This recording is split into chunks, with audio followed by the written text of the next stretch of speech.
આજનો શુભ અવસર મારા ને તમારા માટે જેણે યોજ્યો છે તાલુકા આપણા લુણાવાડા અને ખાનપુર તાલુકા પ્રાથમિક શિક્ષક ટીચર સોસાયટી ના આજના કાર્યક્રમના અધ્યક્ષ તરીકે આપણા મુરબ્બી અને વડીલ શશિકાંત સાહેબ મંચસ પર બિરાજમાન સૌ વડીલો અને મારી સાથે જે નિવૃત્ત થયા છે બધા એક જ વય કક્ષાના છીએ ત્યારે સૌ ગુરુજનો ટીચર સોસાયટીનો ખૂબ ખૂબ આભાર માનું છું.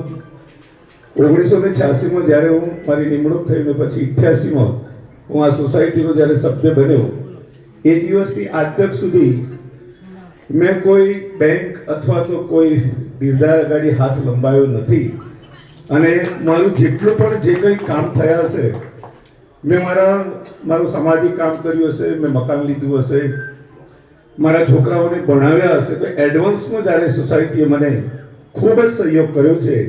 હું આમ તો નોકરી અત્યારે ઘોઘંબા તાલુકામાં કરું છું ત્યારે તો ખાલી ફોન જ કરું કે સાહેબ મારે ફોર્મ લેવું છે તો કંઈ વાંધો નહીં તમે આવી જાઓ અને ફોર્મ આગલા દિવસે મોકલ્યું અને બીજા દિવસે 10 વાગે જ્યારે આવ્યા હોય 11 વાગે ચેક મળી જતો હતો. એટલું બધું એ સોસાયટીનો ખૂબ ખૂબ હું આભાર માનું છું.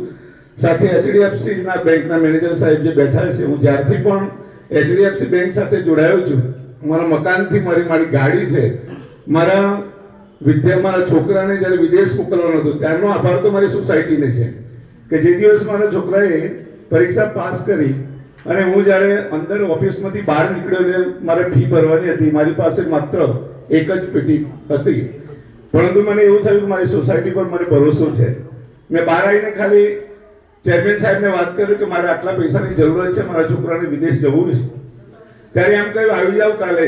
મારી સોસાયટી નીલ હતી, બીજા દિવસે 13 લાખ રૂપિયા મને સોસાયટી આપી. આજે મારો છોકરો લંડન છે, 5 વર્ષથી લંડન છે.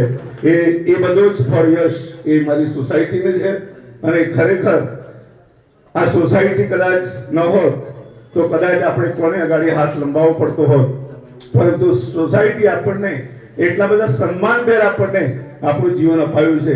એટલા માટે આ તબક્કે છેલ્લે મારું સન્માન કર્યું છે. આવતા સમયમાં પણ અમે સોસાયટી સાથે જોડાયેલા જ રહીશું. અને હું તો એમ કહું છું કે મારી એચડીએફસી બેંક સાથે ઘણી બેંકોએ આપણને ઘણા કાગળિયો માંગે છે પણ ઘરે આવીને આપણું કામ કરી જાય છે. હે ઘરે આવીને આપણું કામ કરી જાય છે. કોઈ કાગળની પણ આપણને વધારે જરૂરત પડતી નથી. એટલા માટે એમને પણ આપણે સહયોગ આપીશું. હસતો આપ સર્વે અહીં આયોજકે મને બોલવાની તક આપી. આપ સૌનો ખૂબ ખૂબ આભાર.